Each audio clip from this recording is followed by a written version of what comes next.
Golf is back. The great man, undefeated in his individual Ryder Cup records. He was a captain 3 times in 47. He was a playing captain in 49. He was a captain 67. He was a captain in 1967. It was distinctive, of course. He asked for the audience to hold their applause as he introduced his team, and he simply said in his Ben Hogan way, ladies and gentlemen, the 12 best golfers in the world. Ben Hogan Golf, I'm sure, is something that you're interested in checking out just by logging on to benhogangolf.com and seeing their incredible product. No doubt you would be proud to carry the name of this iconic man etched in the metal in your golf bag. As we welcome you back to the Fairways of Life show, where today we are going over picks for the Ryder Cup teams, respectively. First of all, to Team USA, Keegan Bradley announcing his team, and let's just get right into it, because pick number 1, I don't think was a shock to many. So our first captain's pick is Justin Thomas. He's the heartbeat of our team.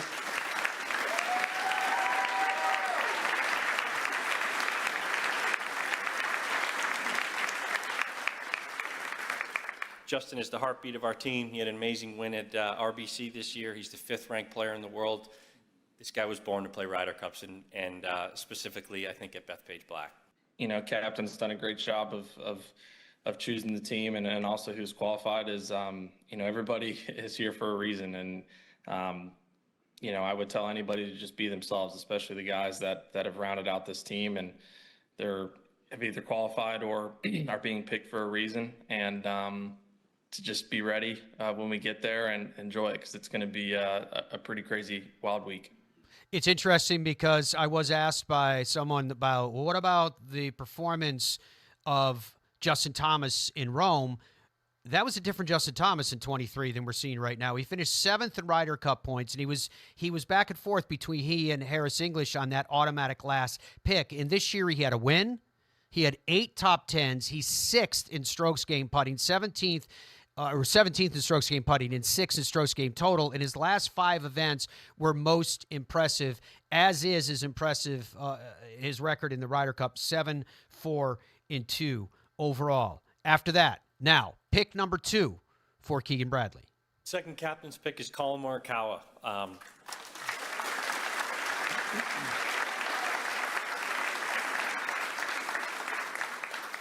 Collin is one of the most genuine, thoughtful people that I've ever met. He's an incredible teammate, incredible ball striker.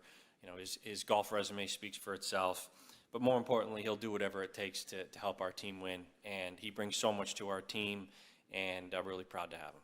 I'd say there's definitely not less pressure. There's always more pressure, and that's what we encompass every day as a professional athlete and as a team when we show up at Bethpage.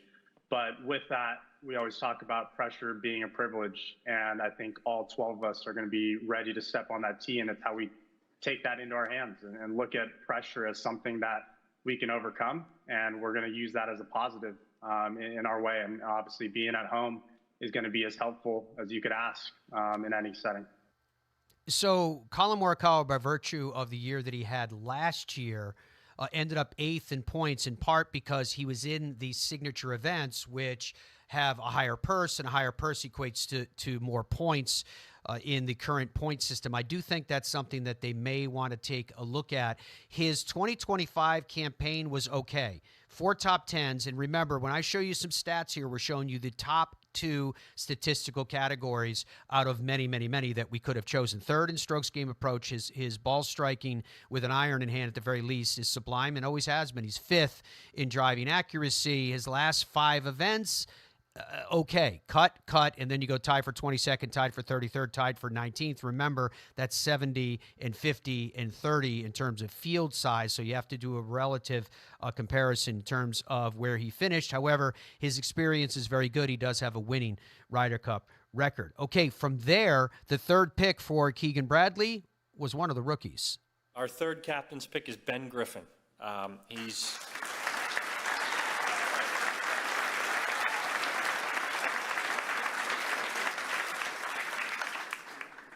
Ben is an extremely confident, excited player.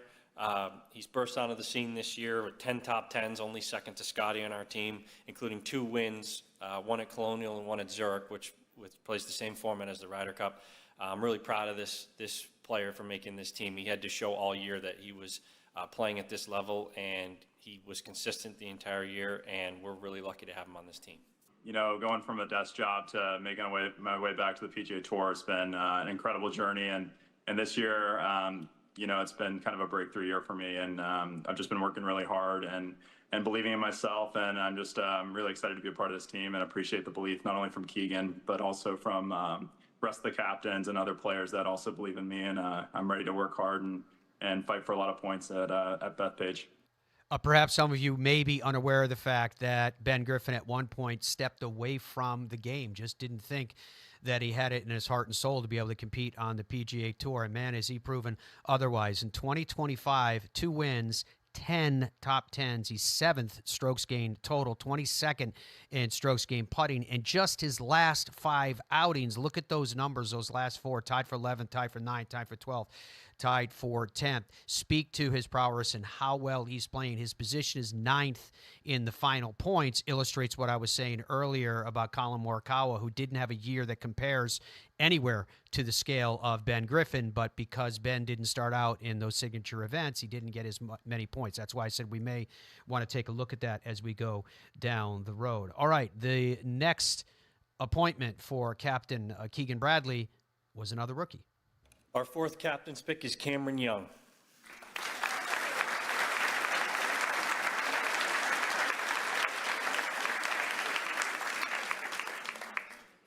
Cam has been one of the most consistent players on the tour the last 4 or 5 years.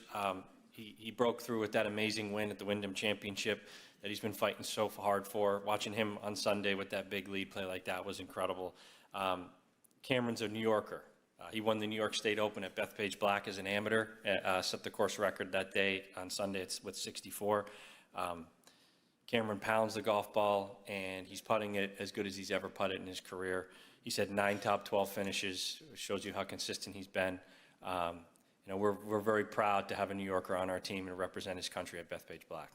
You know, obviously playing for your country is very special, and for me, you know, the U.S. is home, but New York is really home for me. So going back up there to somewhere that I love, you know, I can't wait to get up there. And I don't know about a louder ovation than our captain, but hopefully I've got some support out there.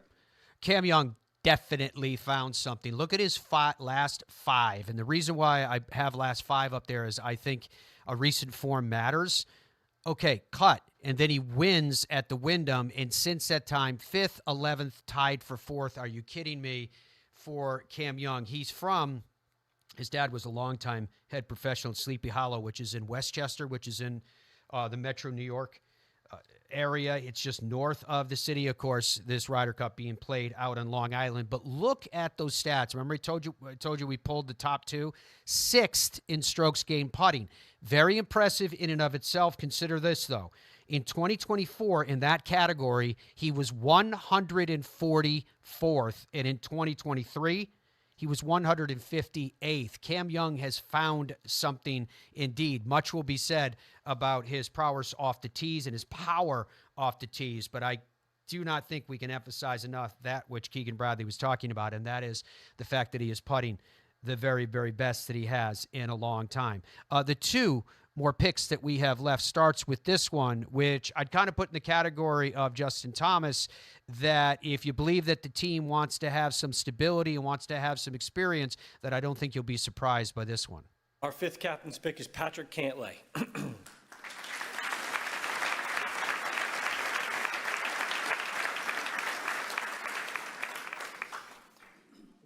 One of the greatest pleasures these last couple of years of being the Ryder Cup captain is getting to know Patrick better. He's got a 15-6-1 record in team events. He's a leader of our team. When he speaks, people listen. Quite simply, Patrick was born for the Ryder Cup. This is where he thrives. This is where we need him. So he's an integral part of our team and a leader and someone we're going to rely on heavily at Bethpage. Yeah, well, first of all, I just have to say what a honor and a privilege it is to be picked for the team. I have to say these team events over the last 5 years, you know, a lot of them are some of my best memories that I have playing golf really in my whole life. And just the first team event I played in the President's Cup in Australia, is where I started to become friends with Xander. And I feel like not only my relationship with Xander, but a number of the other players on the U.S. side has really grown as I've been able to share these experiences with them every year on the team events. And so these team events just mean everything to me. And, some of my favorite part of the year is going out and trying to put points up on the board for my teammates.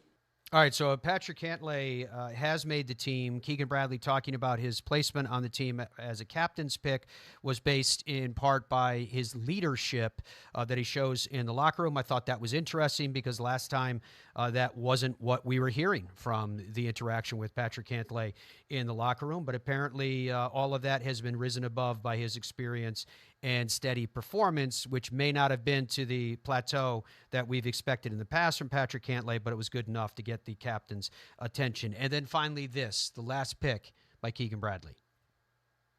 So our last captain's pick is Sam Burns.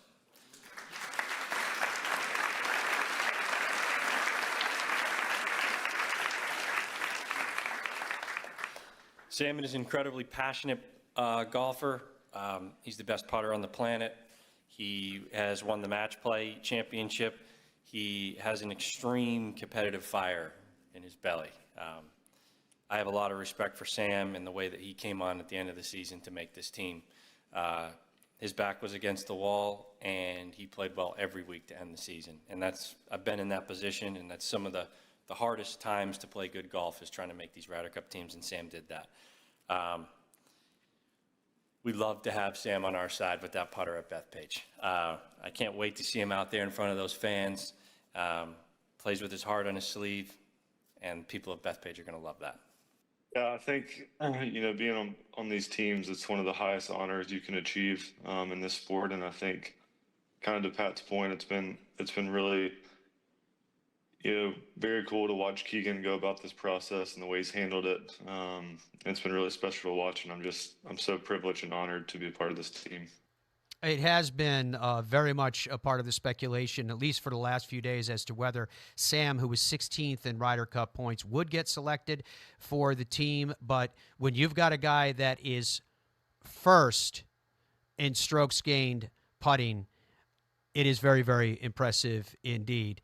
All right, so now you can see in the graphic that we have up on the screen exactly who will be representing the United States for the Ryder Cup team in New York. I'm not sure what your reaction to it, if you were surprised about it at all. If there was any surprises at this press conference, I think the greatest surprise was from the captain himself, in that Keegan Bradley, by all accounts, was playing well enough to be on the team. But Keegan Bradley was also the captain of the team. So the big question was, do you want to be a playing captain, the first since Arnold Palmer did it in the 1960s, or do you want to segment your role? That is precisely what Keegan Bradley decided to do, the latter. He decided to be the captain and not place himself on that team. He spoke to it. So the decision was made a while ago that I wasn't playing.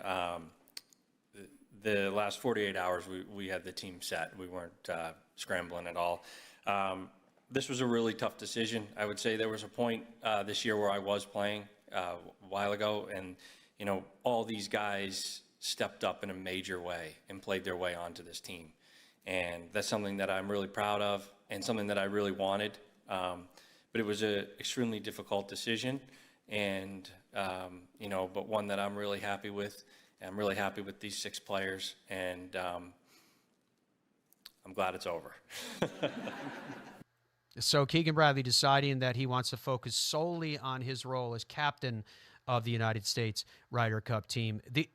The only question I have to that, which I wish that he was on the team. I would have loved to have seen it happen, but that's personal. It's got nothing to do with anything else. The only question I have to it, though, is if you made the decision apparently some time ago, whatever time frame that represents, that you were not going to be a playing captain, why save that announcement until the day that you announced the rest of the team? Because it was just such cause of wild speculation.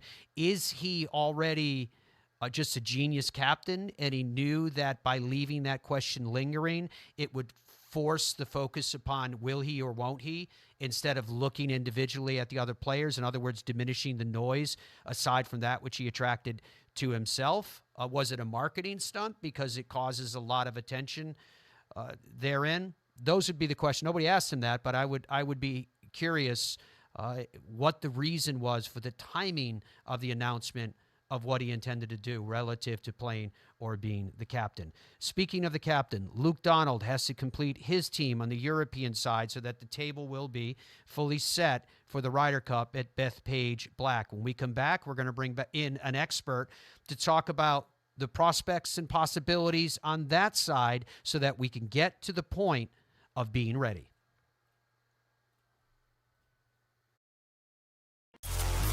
It takes focus, calculated aggression, and a precise mindset for shots like these.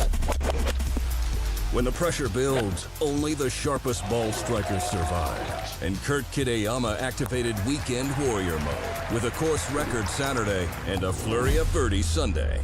Congratulations, Kurt, winner of the 3M Open with the Tour BX mindset. Bridgestone Golf, the #1 ball fitter in golf. FlightScope Mevo Plus is the ultimate indoor and outdoor golf launch monitor and simulator. It gives you the club and ball data you need with the accuracy you demand.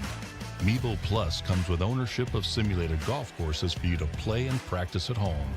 Mevo Plus is an essential golf partner to help you improve and understand your game better. Put more purpose in your practice. To learn more and get your Mevo Plus, shop now at flightscope.com. Golfers today are a different breed. Who? Me? We see the game in a different way. We all have our own style. We swing our own swing.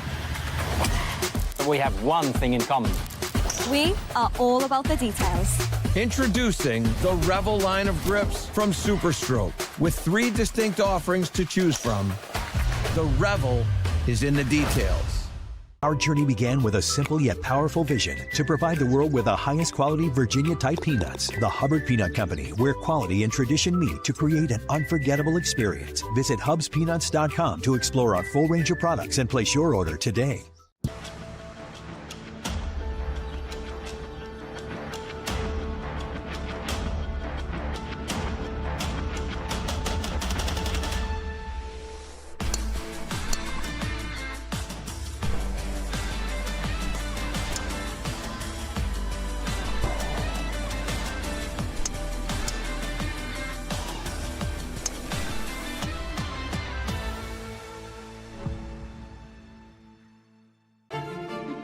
Middle market businesses are facing unprecedented shifts, which demand tailored solutions and decisive action. RSM stands as the unwavering leader of the middle market, empowering you to take charge of change and conquer this era of transformation. RSM. Experience the power of being understood.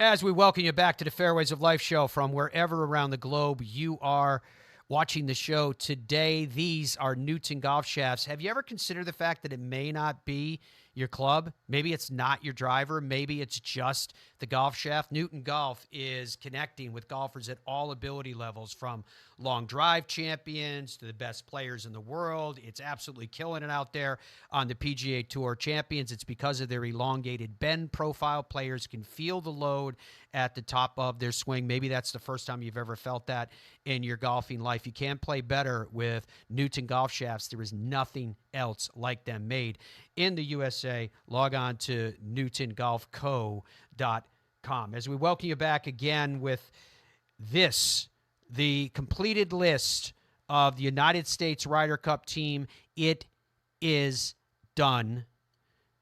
Keegan Bradley has made his choices. This was the way that the official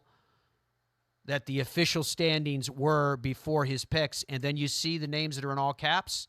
Those are the players that he chose. Cam Young, Patrick Cantlay, Sam Burns, that means Maverick McNeely himself, Keegan Bradley, Brian Harmon, and Andrew Novak were stepped over to get the players that he completed his team with. Now, as to the European side, here is where we stand in terms of European points. The top 6, just like in the USA, have automatically qualified. Rory McIlroy, Robert McIntyre, Tommy Fleetwood, Justin Rose, Rasmus Højgaard, and Terrell Hatton. 7 and onward are where we're going to talk today about completing this 6 teams. We're going to have that conversation with my dear friend Paul Eales. You guys are familiar with Eales. He's been a guest on the Fairways of Life show many times over the years. Eales is a winner on the European Tour, now called, of course, the DP World Tour.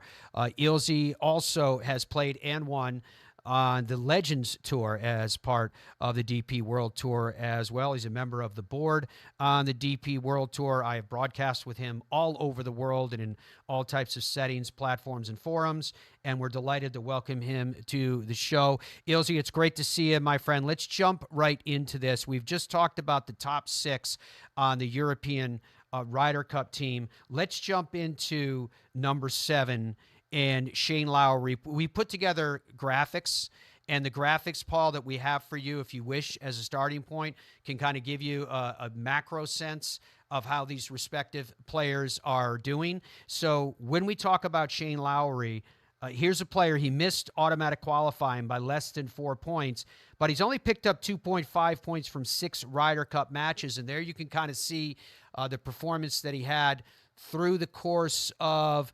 2025, not necessarily awing in any particular area. So give me a reason, if you please, why Shane Lowry has a shot at this team. Hi, Maddie. Yeah, I mean, Shane, you can see there his form is picking up over the last few weeks. I think he's sniffing a Ryder Cup. He was in the automatic spot until Rasmus just pipped him last week, so he dropped down one, which now puts him in a position where he's going to need a pick from Captain Donald. His enthusiasm for the Ryder Cup and being around his mates would make me very comfortable if he was on the team. All right, so taking it down the brass tacks then, Eales, Shane Lowry, yes or no? Yes. Yes, Shane Lowry is on the Fairways of Life European Ryder Cup team. Number 8 is Sepp Straka. As we look at our chart, once again, 2 wins in 2025, 6 top 10s. He's 8th in strokes gained approach, 16th in greens in regulation. He had kind of gone off the boil there for a while, but some form wedged in the middle. Obviously, he has experience. Those 2 wins were impressive, but since the Truist victory, he's had 2 top 10s. He's had missed cuts in there as well. Currently 35th in Data Golf World Rankings. Is Sepp Straka at any kind of risk in your mind of not getting picked? Yeah, I mean, it's really interesting how the team is sort of formed on paper there, where it's virtually the same team that won back in Rome a couple of years ago, which included Sepp. He played both the foursomes matches where he won. He lost his singles game, but his form is just dipping, isn't it? So for me, there would be a question mark, but I could see absolutely why Captain Donald would want to keep a team together that was already victorious. All right, but in your position today, as being the person that's either going to wield the axe or welcome them on the team, does Sepp Straka make it? No. Okay, Sepp Straka is a no. Let's go to number 9. It kind of seems, I'm going to say 9 and 10 because you can see him on our chart that we have skipped them. Ludwig Åberg and Victor Hovland. Ludwig, of course, won the Genesis Invitational. Victor, who kind of had a bumpy start to the season and said he had no form at all, goes and wins at the Valspar Championship. So if I may, with those 2 players, if you want to comment accordingly and you think the prospects of them being on the squad. Yeah, I think both of those will play, Maddie. Victor, his major record this year has been pretty good, and like you say, it came out of the blue when he won the Valspar down there. But his form's picked up. He's 15th in the world, and he played okay in the two final FedEx events of the year. So Victor for me will be in, and we saw how the Molinaris and Captain Donald looked at the stats going back, and suddenly we get Ludwig Oberg, what we think from nowhere, has become a superstar. So again, using those stats going forward, he will definitely play in the team.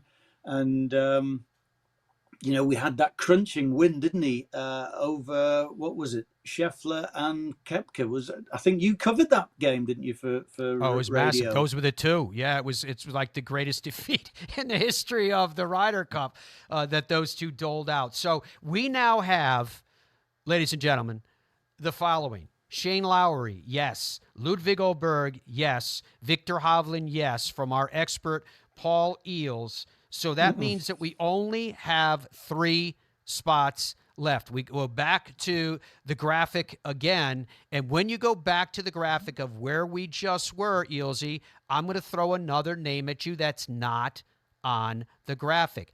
Jon Rahm, Live Golf's individual champion. It was his 2nd year in a row. As such, he's only outside the top 10 in Live once throughout the course of their season. Is Jon Rahm automatically on this team? Yes, he is. All right. I would think that if Luke had a clean slate at the start, he would have penciled in Jon Rahm. He's going to play in my team, and he's going to play a prominent role in that team, not just be part of the team.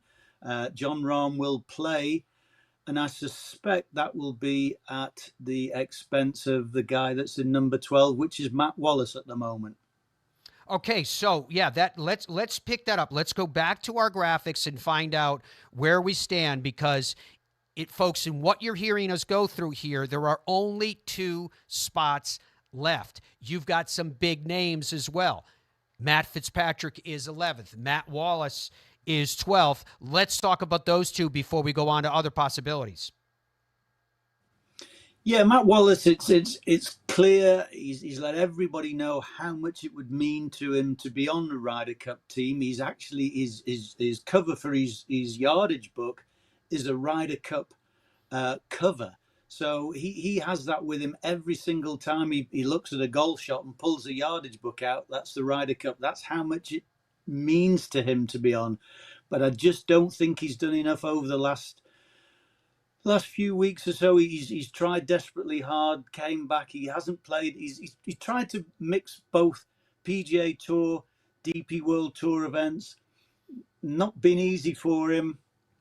I just don't see, when you've got so many good players, would he be a great part of that team? Yes, he would. I just don't see that he's done enough at this moment in time. Whereas Matt Fitzpatrick obviously has that record, he has that experience, he's got a major under his belt, and he started to show some form.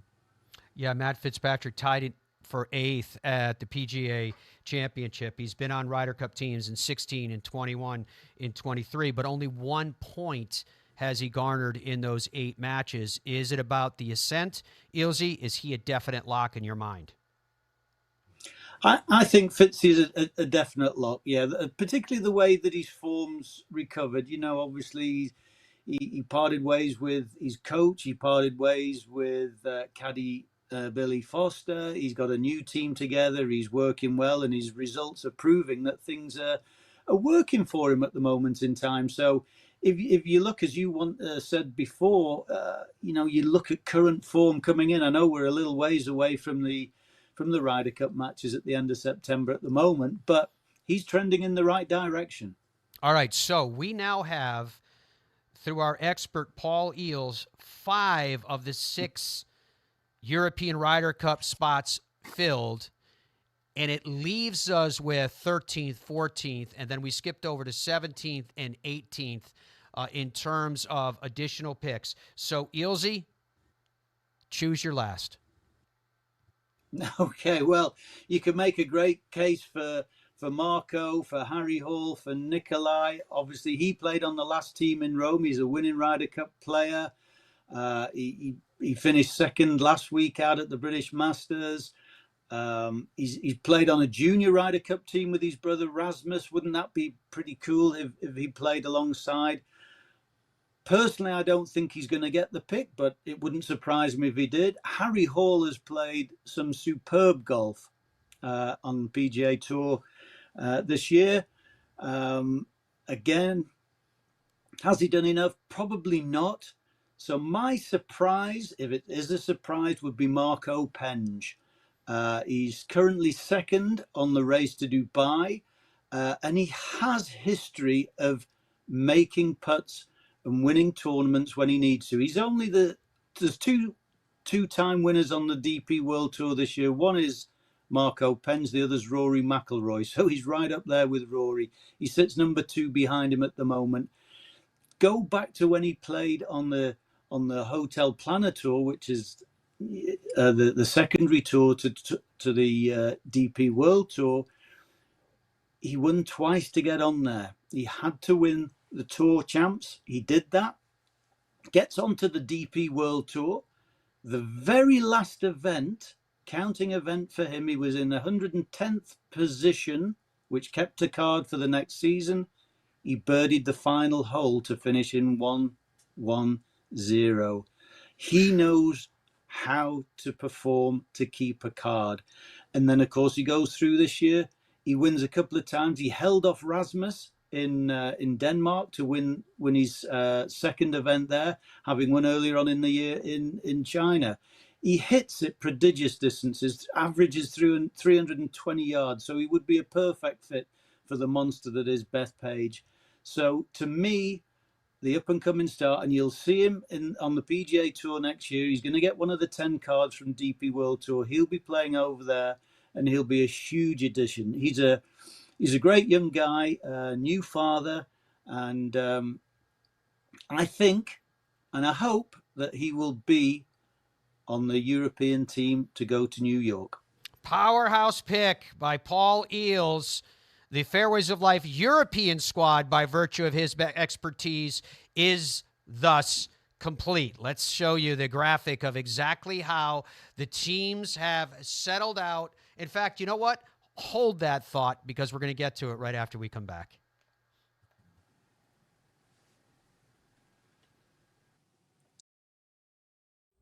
In Ireland, golf is more than just a game.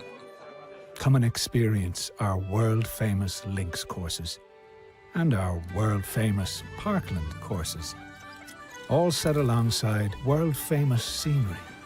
And visit our world-famous historic sites. And while you're here, enjoy our world-famous hospitality. Fill your heart with Ireland at ireland.com/golf. Ben Hogan Golf Equipment is back. Established in 1953, we serve golfers who demand excellence of their equipment. Designed by the game's best engineers, forged in the world's best foundries, and built to order in the USA. Don't settle for off-the-rack disappointment. Elevate your game with custom clubs at direct-to-consumer pricing. Exclusively at benhogangolf.com. That's benhogangolf.com. PXG is proud of our nation's heroes, like past and present military, law enforcement, firefighters, EMTs, nurses, and teachers. And it's no secret we give special pricing to all of our hero customers. It's also no secret that times are tough. And in our book, that makes everybody a hero. So now through August 31st, everybody qualifies for special heroes pricing on select clubs. Visit PXG.com now to learn more. PXG, you've never played like this before. Sure, this is golf, but so is this, and this, and this is definitely golf, and so is this. Hey, that's not golf. Oh wait, yeah it is. And no matter what your golf is, you're gonna need a store. No, a superstore. A place to get fit for a new club and walk out with it the same day. A place to find the perfect fit. A place to do whatever this is, because this is golf, and this is Golf's Superstore. What would your ultimate golf experience be like? Just you and a friend? Or would you round up some buddies for a foursome? Just one day? Or an entire week? There's a good chance your ultimate golf experience could be Michigan's magnificent 10. 10 incredible courses set among 3 remarkable resorts. See for yourself. Book your ultimate golf experience today. Hey, I'm golf broadcaster Matt Adams. You know, Hub's Peanuts has been cooking up the top 1% of peanuts for over 70 years. And these aren't your average nut. These are super extra large Virginia peanuts cooked in the USA. Family-owned Hub's Peanuts have more protein than any other nuts. So whether it's a boost on the course or a special gift, the variety of flavors guarantees Hub's Peanuts is just what you need. Family-owned, nutritious, delicious, and sustainable. Hub's Peanuts, it's just right. HubsPeanuts.com. When you choose Newton shafts, you're choosing more than a product. You're choosing innovation, pride, and excellence right here in America. We pay attention to the minutest of details, and you can feel that in the performance of our shafts.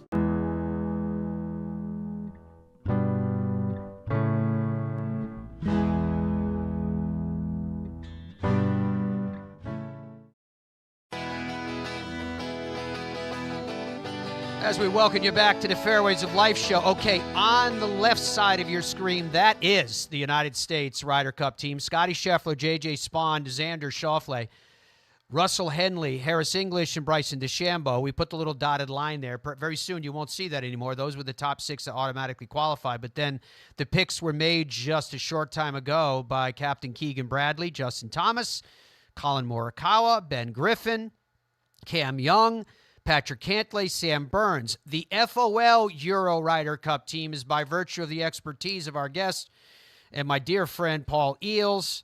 You can see the top 6 that qualified. I told you just a few minutes ago, McIlroy, McIntyre, Fleetwood, Rose, Højgaard, Hatton, and Paul has completed the team with his best estimate being Shane Lowry, Ludwig Oberg, Victor Hovland, Matt Fitzpatrick, Marco Penge, and John Rahm. Of those 6, my guess is that at least 5 of those 6 from Paul Eales are flat-out locks, and we'll see how it plays out with the other. All right, so Ealesy, when you look at these two teams respectively, the actual United States Ryder Cup team or that which you think that you have patchwork together here today, your thoughts on the character, strengths, etc. of each?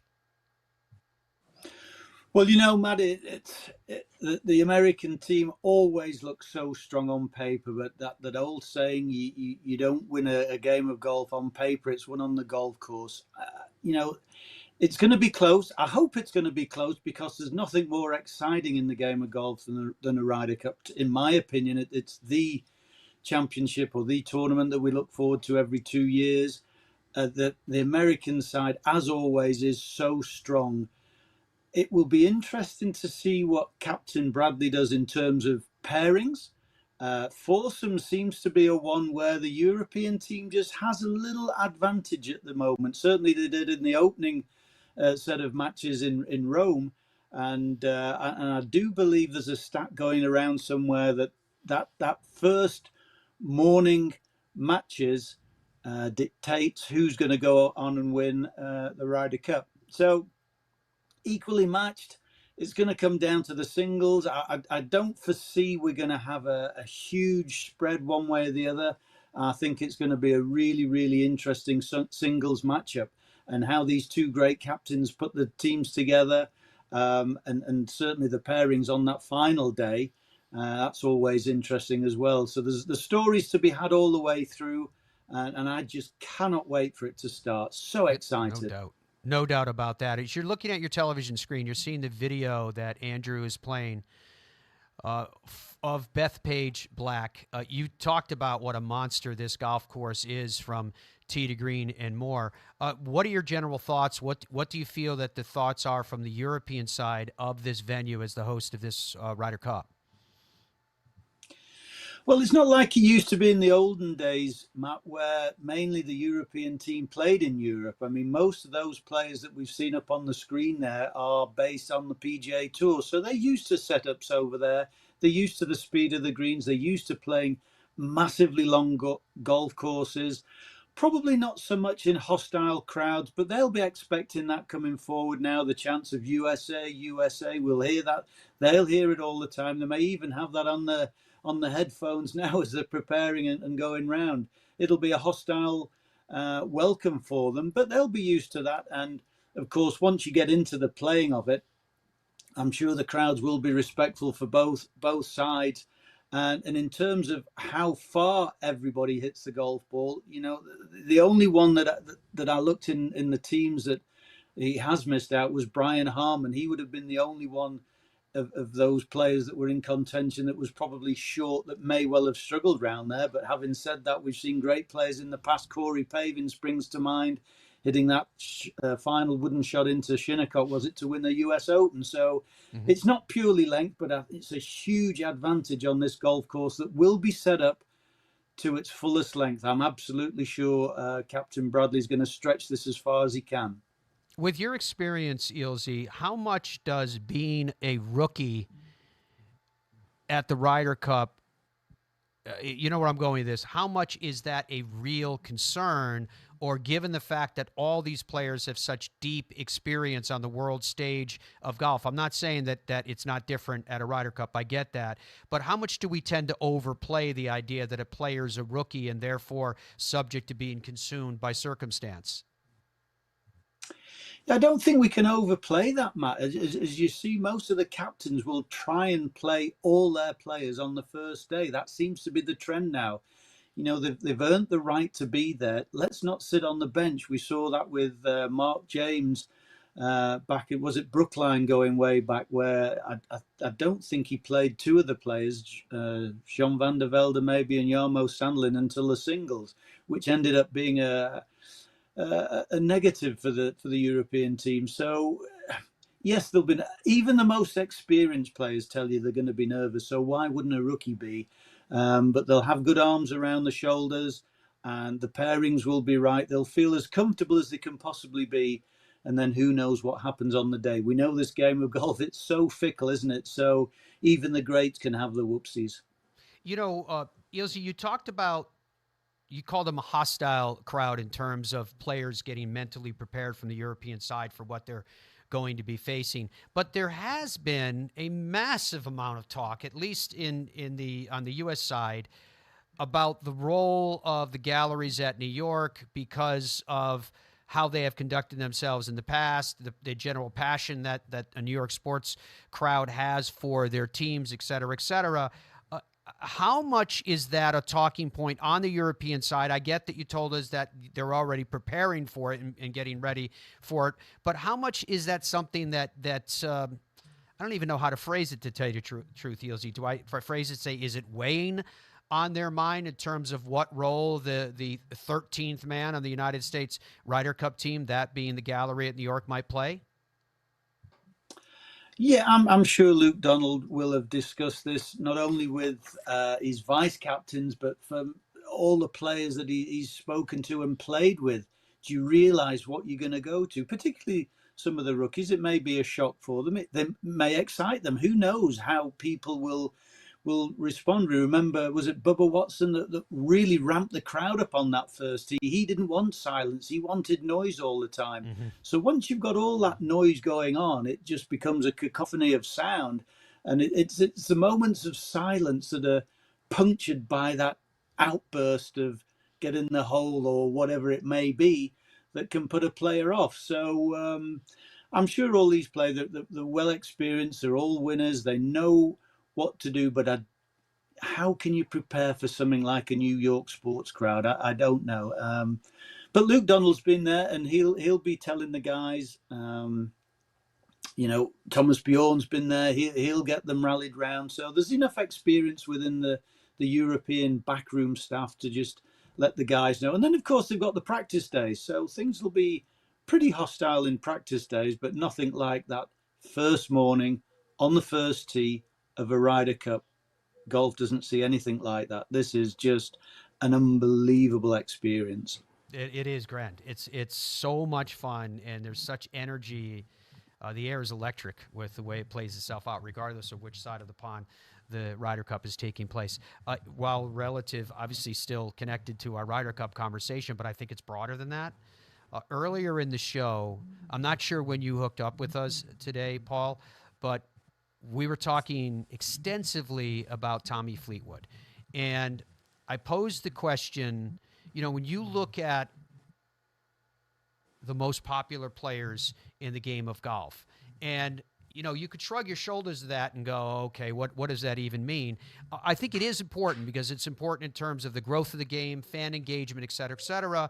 And an argument could be made that we could talk about Bryson DeChambeau in that regard. Certainly, Rory McIlroy is probably the most prominent in that definition. I think Scottie Scheffler, in fairness, world number one, deserves a spot there. But I'm wondering right now, with what we've seen with Tommy and the dignity with which that he carried himself and the kindness with which he conducts himself and the easy smile and the words that he says, even in the wake of victory, that are flat out inspirational. Have we seen another player that has rightfully thrust himself into that discussion of one of the top, most admired players, someone that the fans gravitate to in Tommy Fleetwood? Is that unique? Yeah, you're absolutely spot on. And I think it goes back to what Tommy said, how he was brought up by his parents who supported him all the way through. And number one, Tommy's dad always said to him, be a good person first. And that's how he projects himself out there. Golf, yes, it's important to him. Of course it is. That's what he spends his life doing, and he's trying to be the best in the world. And we saw him just recently win the Tour Championship and get that sort of monkey off his back. But, like you say, I don't think Tommy will get any extra graces from the New York crowd just because he's a nice guy. The home fans are there to support the home team, and they will do that. And they will let Tommy know that he's not playing for the Americans. He's on the opposition. And even though you're a nice guy, pal, we're going to root against you. So, and then at the end of it, they'll have a beer. And, when Tommy plays next year on the PGA Tour, they'll all be supporting him again. But, I think it's one of the unique things with the Ryder Cup is that you've got the two factions there. And it's the same when it comes to the home match in Europe for us guys. We're definitely rooting for the home team. And, the thing with golf is every shot makes somebody happy. So hopefully the Europeans will make a lot of Americans unhappy with some of the shots they hit in a couple of weeks' time. Well, to that point, if we take out this conversation that we're having about the gallery in New York, we talked a little bit about the golf course, and it's a big, big canvas. There's no doubt about that. But other than that, Paul, I don't find anything about this golf course that I at least in my perception that is clearly to a so-called advantage of American golfers. What's your impression of this? Is an old classic golf course. I mean, see target, hit target, avoid the dangers. Yeah, I would agree with you, Matt. Obviously, we had Paris National a few years ago, 18 was it, where the European team that all played many championships around that golf course. I think Captain Bjorn at the time just narrowed some of the fairways in to negate the power off the tee of some of the American players. And then I think Captain Furyk got a couple of the old pairings wrong in foursomes where he had wild players playing together. They were never going to hit a fairway, so they weren't going to win a point round there. I don't see that with this course. Like you say, Matt, it's a great old traditional course. It's just long. But these days, all the players are long. So where is the advantage there? May come down to green speeds. But again, as we've said before, the PGA Tour hosts most of the European team anyway. So they're used to the speed of these greens. It's not like it was back in the old day when the Europeans were coming over and never saw greens anywhere near as fast as they were playing over in the States. So I think it's going to be a fair test. It's going to be absolutely electric, the atmosphere, and we're looking for 24 of the best players in the world entertaining us. Brilliant. You have done such a good job setting it up for us, Paul, as ever. Thank you so much for your time, my friend. It's good to catch up with you, even through a digital medium. And again, mostly we thank you today for your expertise and insight into what we might see coming up at Bethpage Black for this Ryder Cup. We are so incredibly excited about it. I'm sure you are too. Absolutely, but hopefully nobody puts a bet on my team there and Marco Penn's getting in there. It's a pick from the wild. It's something that I would like to see because I saw Marco as a junior player and was able to help him, Harry Hall and Matt Fitzpatrick out in my day. So I'll be rooting for them getting the time. If he doesn't get a pick this time, maybe he'll play his way on in a couple of years in Adair manner. Like I said, great to see you, Matt. Thank you. Thank you, my friend. If you're not dead on, you're at least 5 of 6. I think it's that close. All right, my friend, thank you so much. And thank you to all of you for joining us on this special day in which the United States team is now complete. Keegan Bradley has made his choices, and now we just await, coming up on Monday, who will be the choices to officially complete the European Ryder Cup team. Until then, be well and goodbye for now.